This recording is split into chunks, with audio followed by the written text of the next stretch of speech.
श्री कृष्ण गोविंद हरे मुरारे, हे नाथ नारायण वासुदेव। श्री कृष्ण गोविंद हरे मुरारे, हे नाथ नारायण वासुदेव। हे नाथ नारायण वासुदेव, हे नाथ नारायण वासुदेव, हे नाथ नारायण वासुदेव, हे नाथ नारायण। नमस्कार, आप सभी का बहुत बहुत स्वागत है हमारे श्री उदासी दरबार चैनल में। आप हमारे चैनल को सब्सक्राइब करिए, जिससे हमारे द्वारा हर कथा आपको सरलता से प्राप्त हो। आज हम षटतिला एकादशी की कथा श्रवण करेंगे। माघ मास के कृष्ण पक्ष की एकादशी को षटतिला एकादशी व्रत के नाम से जाना जाता है। षटतिला एकादशी, जिसे तिलदा या षटिला एकादशी के नाम से भी जाना जाता है, इस दिन तिल का बड़ा महत्व कहा गया है। इस दिन तिलों का 6 प्रकार से प्रयोग किया जाता है, जैसे कि तिल मिश्रित जल से स्नान करना, तिल का उबटन लगाना, तिलों से हवन आहुति डालना, तिल मिश्रित जल का सेवन करना, तिल का भोजन में प्रयोग करना और तिल का दान करने का विधान है। एकादशी के दिन तिल का मुख्य रूप से इन 6 तरीकों से प्रयोग करने पर ही माघ मास के कृष्ण पक्ष एकादशी को षटतिला एकादशी कहते हैं। और आप तिल से पितरों का तर्पण भी कर सकते हैं। इस दिन भगवान श्री विष्णु की पूजा में भी विशेष रूप से तिल का इस्तेमाल किया जाता है। आज के दिन भगवान श्री विष्णु की पूजा करने से व्यक्ति की हर मनोकामना पूरी होती है और उसे जीवन में वैभव प्राप्त होता है। साथ ही सुख, सौभाग्य, धन धान्य में वृद्धि होती है और आरोग्यता की प्राप्ति होती है। षटतिला एकादशी व्रत विधि। षटतिला एकादशी के दिन सुबह जल्दी प्रातःकाल उठकर स्नान करके स्वच्छ और सुंदर वस्त्र धारण करें, श्री हरि विष्णु का स्मरण करें और व्रत का संकल्प करें। पूजा स्थल को साफ करना चाहिए। फिर भगवान श्री विष्णु और भगवान श्री कृष्ण की मूर्ति, प्रतिमा या उनके चित्र को स्थापित करना चाहिए। भगवान का सुंदर श्रृंगार करें। प्रसाद, नैवेद्य, तिल व फलों का भोग लगाएं। षटतिला एकादशी के दिन काले तिल का दान बड़ा महत्व कहा गया है। पंचामृत में तिल मिलाकर भगवान को स्नान कराएं। भगवान को धूप दीप दिखाकर विधिवत पूजा अर्चना करें।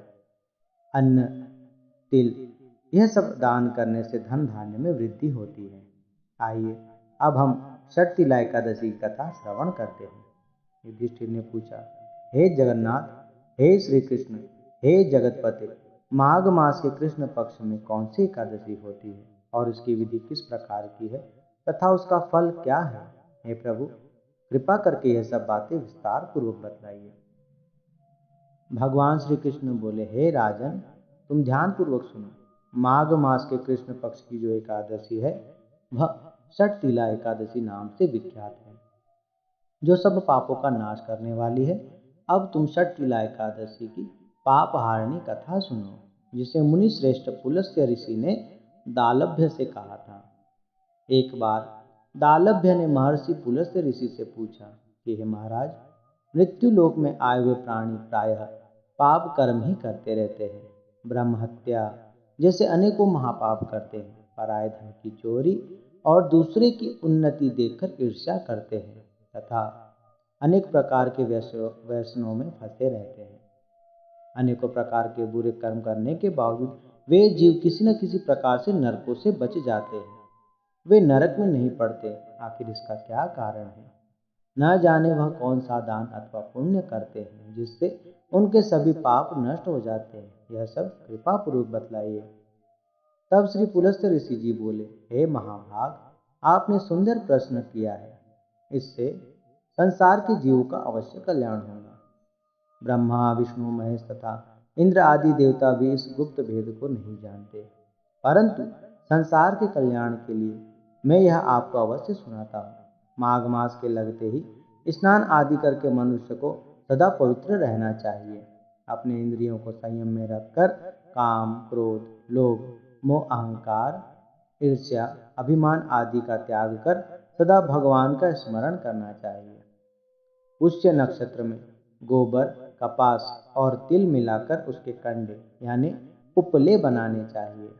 फिर माघ मास में जब आर्द्रा या मूल नक्षत्र आए तब उन उपलों से 108 बार हवन करना चाहिए और भगवान श्री विष्णु का पूजन कर एकादशी का व्रत करना चाहिए।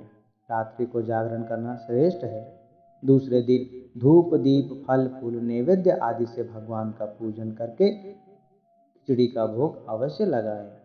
भगवान विष्णु का पूजन करके पेठा, नारियल, सीताफल अथवा सुपारी सहित अर्घ्य देते हुए प्रार्थना करनी चाहिए कि हे प्रभु, आप दीन दुखियों को शरण देने वाले तथा इस संसार सागर में फंसे हुए प्राणियों का उद्धार करने वाले हैं। हे पुंडरीकाक्ष, आप लक्ष्मी सहित मेरे इस तुच्छ अर्घ्य को स्वीकार करें। इसके पश्चात जल से भरा हुआ कुंभ यानी घड़ा, छाता, चरण पादुका, वस्त्र, तिल और दक्षिणा ब्राह्मण, साधु संत तथा जरूरतमंदों को दान करना चाहिए। जो इस प्रकार विधि पूर्वक इस व्रत का पालन करता है उसके सभी पाप कट जाते हैं और वह स्वर्ग को प्राप्त करता है। इतनी कथा कहकर पुलस्त ऋषि कहने लगे, एक समय नारद जी ने भगवान श्री विष्णु से यह प्रश्न पूछा था और भगवान ने षटतिला एकादशी का जो महात्मा नारद जी से कहा था वही मैं तुम्हें सुना रहा हूँ। भगवान श्री विष्णु कहने लगे कि हे नारद मुनि, मैं आंखों देखी एक सत्य घटना कहता हूँ, तुम ध्यान पूर्वक सुनो। प्राचीन काल में पृथ्वीलोक में एक ब्राह्मणी रहती थी। वह हमेशा व्रत करती थी लेकिन किसी ब्राह्मण अथवा साधु को कभी दान आदि नहीं देती थी। एक समय उसने 1 माह तक लगातार व्रत किया जिससे उस ब्राह्मणी का शरीर अत्यंत दुर्बल हो गया था। यद्यपि वह अत्यंत बुद्धिमान थी फिर भी उसने कभी देवताओं के निमित्त धन तथा अन्न का कभी दान नहीं किया था। तब भगवान विष्णु ने सोचा कि इस ब्राह्मणी ने व्रत रखकर अपना शरीर तो शुद्ध कर लिया है, अतः इसे विष्णु लोक में स्थान तो मिल जाएगा, परंतु इसने जीवन में कभी अन्न का दान नहीं किया है। इससे ब्राह्मणी की तृप्ति तो होना कठिन है। इसलिए भगवान विष्णु ने सोचा कि वे भिखारी का वेश धारण करके उस ब्राह्मणी के पास जाएंगे और उससे भिक्षा मांगेंगे। यदि वह भिक्षा दे देती है तब उसकी तृप्ति अवश्य हो जाएगी। भगवान श्री विष्णु भिखारी के वेश में पृथ्वी लोक पर उस ब्राह्मणी के पास जाते हैं और उससे भिक्षा मांगते हैं। वह ब्राह्मणी विष्णु जी से पूछती है, महाराज आप यहाँ किस लिए आए हो? श्री विष्णु जी बोले, हे ब्राह्मणी, मुझे भिक्षा चाहिए। यह सुनते ही उस ब्राह्मणी ने मिट्टी का एक ढेला विष्णु जी के भिक्षा पात्र में डाल दिया। विष्णु जी उस मिट्टी के ढेले को लेकर स्वर्ग लोक लौट गए। कुछ समय के पश्चात ब्राह्मणी ने अपना शरीर त्याग दिया और स्वर्ग लोक में आई। मिट्टी का ढेला दान करने से उस ब्राह्मणी को स्वर्ग में सुंदर महल तो मिल गया, परंतु उसने कभी अन्न का दान नहीं किया था, इसलिए महल में अन्न आदि से बनी हुई कोई सामग्री नहीं थी। तब वह घबराकर विष्णु जी के पास गई और कहने लगी, हे भगवान, मैंने आपके लिए कितने व्रत आदि किए, आपकी बहुत पूजा की, उसके बावजूद भी मेरे घर में अन्न इत्यादि वस्तुओं का अभाव क्यों है?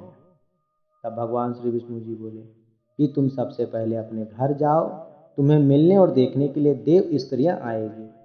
तुम अपना द्वार खोलने से पहले उनसे षटतिला एकादशी की विधि और उसके महात्मा के बारे में सुनना, तभी द्वार खोलना।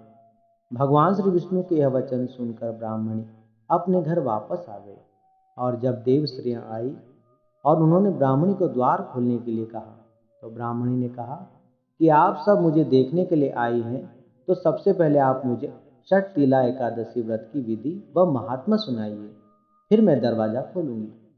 तब एक देवस्त्री ने ब्राह्मणी की यह बात सुनकर उसे षटतिला एकादशी व्रत की विधि व महात्मा कह सुनाया। ब्राह्मणी ने कथा सुनने के बाद द्वार खोल दिया। देव स्त्रियों ने देखा कि वह ब्राह्मणी न तो गांधर्वी है और ना ही आसुरी है, वह पहले जैसे ही एक वृद्धा स्त्री के रूप में थी। जब उस ब्राह्मणी को दान न देने का पता चला तब उस ब्राह्मणी ने देवियों के कहे अनुसार षटतिला एकादशी का व्रत किया। इससे उसके समस्त पापों का नाश हो गया। वह अत्यंत सुंदर तथा रूपवती हो गई। अब उसका घर अन्न आदि सभी प्रकार की वस्तुओं से भर गया। इस प्रकार सभी मनुष्य को लालच का त्याग करना चाहिए, किसी प्रकार का लोभ नहीं करना चाहिए। षटतिला एकादशी के दिन तिल के साथ अन्न आदि का भी दान करना चाहिए। इससे मनुष्य का सौभाग्य बलवान होता है, कष्ट तथा दरिद्र दूर होता है। विधिवत तरीके से व्रत रखने से स्वर्ग लोक की प्राप्ति होती है।